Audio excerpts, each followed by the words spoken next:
बिस्मिल्लाहिर्रहमानिर्रहीम। अस्सलाम वालेकुम दोस्तों, आज हम हज़रत आदम अलैहिस्सलाम पार्ट 2 में हाजिर हैं। पार्ट 1 में जैसा कि ज़िक्र हुआ कि कैसे और कितने दिन में अल्लाह ताला ने हज़रत आदम अलैहिस्सलाम को बनाया। अब हम जिक्र करेंगे कि अल्लाह ताला ने हज़रत आदम अलैहिस्सलाम में कैसे जान डाली। रब्बुल आलमीन ने आदम अलैहिस्सलाम को मिट्टी से पैदा किया, अपने हाथों से बनाया, फिर उसमें रूह फूंकी। इसका मुफस्सल बयान अहादीस में मौजूद है। जब उनमें रूह फूंकी गई और इब्तिदा में रूह जैसे ही सर के अंदर दाखिल हुई तो आदम अलैहिस्सलाम को छींक आ गई। फरिश्तों ने आदम अलैहिस्सलाम से कहा, अल्हम्दुलिल्लाह कहिए।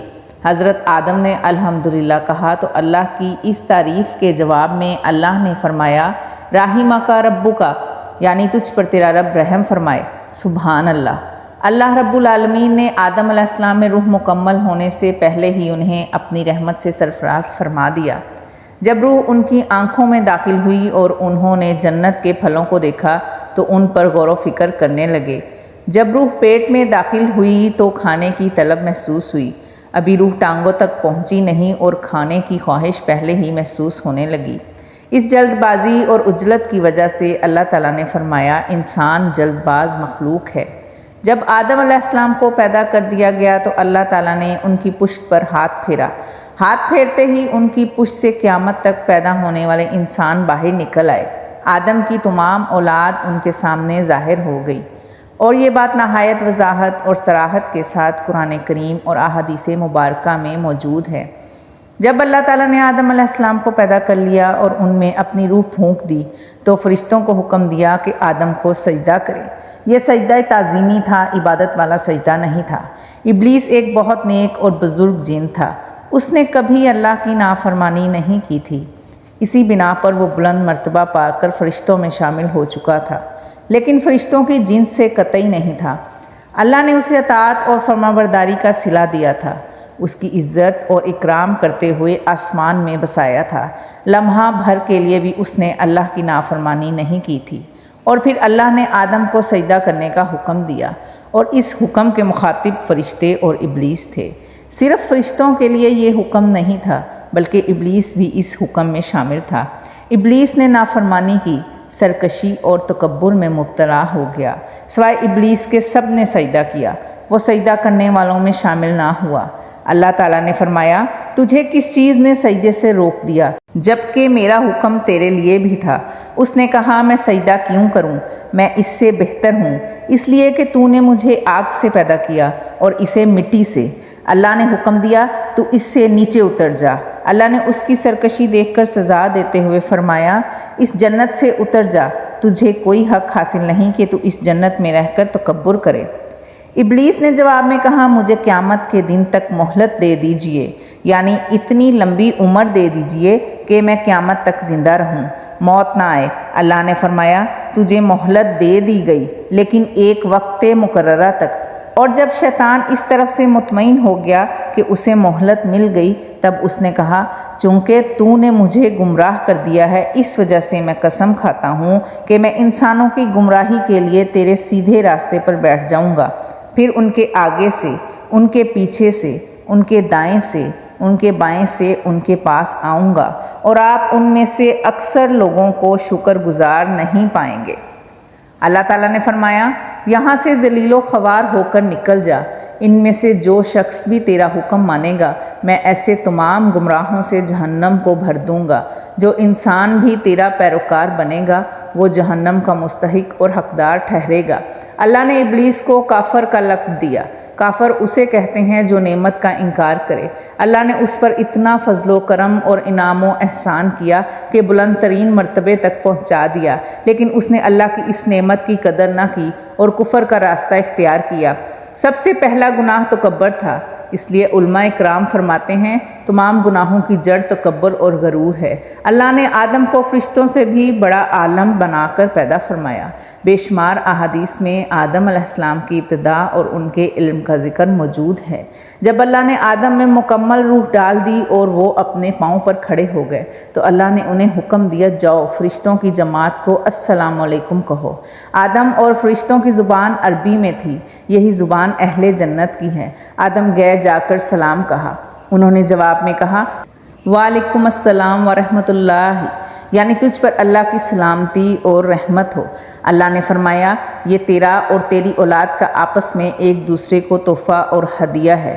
مفسرین کے مطابق اللہ نے آدم علیہ السلام کو ہر چیز کا نام سکھا دیا تھا، مثلاً یہ پہاڑ ہے، یہ سمندر ہے، یہ پرندہ ہے، یہ درخت ہے وغیرہ۔ وہ آسمان اور زمین کی ہر چیز کا نام جانتے تھے۔ یقیناً اللہ انسان میں یہ طاقت پیدا کر سکتا ہے کہ وہ ہر علم کا احاطہ کر سکے۔ اللہ نے آدم علیہ السلام کو ہر چیز کا نام اور اس کی صنعت اور کام بھی معلوم کرا دیا۔ آگ، لوہے، لکڑی، غرض ہر چیز کا نام اور استعمال ذہن میں ڈال دیا۔ سبحان اللہ۔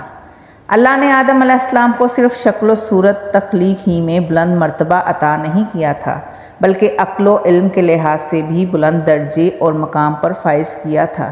جیسا کہ اللہ تعالیٰ فرماتے ہیں، اللہ نے آدم علیہ السلام کو ہر چیز کا نام سکھا دیا، پھر ان چیزوں کو فرشتوں پر پیش کیا۔ مجھے ان چیزوں کے نام بتاؤ اگر تم سچے ہو۔ فرشتے کہنے لگے، اے اللہ تو پاک ہے، ہمیں تو صرف اتنا ہی علم ہے جو تو نے سکھا رکھا ہے، مکمل حکمت و علم والا تو ہی ہے۔ اللہ تعالیٰ نے آدم علیہ السلام سے فرمایا، اے آدم تم فرشتوں کو ان چیزوں کے نام بتاؤ۔ آدم ہر چیز کا نام بتانے لگے، کسی جگہ بھی انہوں نے غلطی نہیں کی۔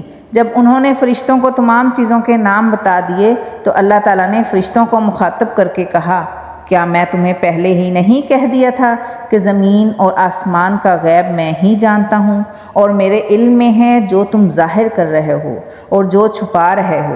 یہاں ذہن میں سوال اٹھتا ہے کہ فرشتے کیا چھپا رہے تھے؟ وہ راز والی بات یہی تھی کہ اللہ ہم سے زیادہ معزز اور عالم مخلوق پیدا نہیں کرے گا۔ اس کے بعد اللہ تعالیٰ نے اماں حوا کو پیدا فرمایا۔ انہیں آدم علیہ السلام کے فوراً بعد پیدا نہیں فرمایا، بلکہ آدم علیہ السلام نے کافی عرصہ جنت میں تنہا بسر کیا، اور حدیث میں ہے کہ وہ وحشت محسوس کرتے تھے، تنہائی کو شدت سے محسوس کرنے لگے تھے۔ آخرکار ایک روز جب وہ سو رہے تھے تو اللہ تعالیٰ نے ان کی بائیں پسلی سے اماں حوا علیہ السلام کو پیدا فرمایا اور آدم علیہ السلام کا ہمسفر بنا دیا۔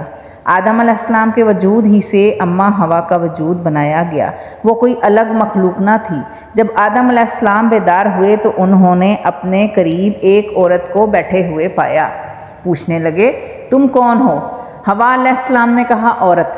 آدم علیہ السلام نے پھر پوچھا، تجھے کس لیے پیدا کیا گیا ہے؟ وہ بولی، آپ کے لیے، تاکہ آپ مجھ سے سکون اور انس حاصل کریں۔ جب فرشتوں نے آدم علیہ السلام کو ایک عورت سے باتیں کرتے دیکھا تو کہنے لگے، اب ایک اور نئی مخلوق پیدا کی گئی ہے۔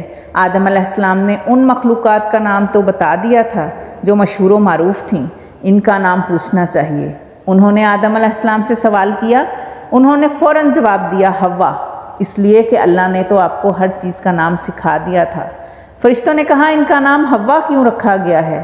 آدم علیہ السلام نے جواب دیا کہ اس لیے کہ اسے ایک زندہ چیز سے پیدا کیا گیا ہے، حیات کی نسبت سے حوا نام رکھا گیا ہے۔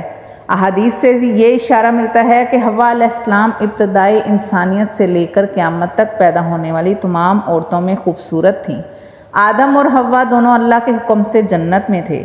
اللہ تعالیٰ فرماتے ہیں، اور ہم نے کہہ دیا کہ اے آدم تم اور تمہاری بیوی جنت میں رہو اور جہاں سے چاہو با فراغت کھاؤ۔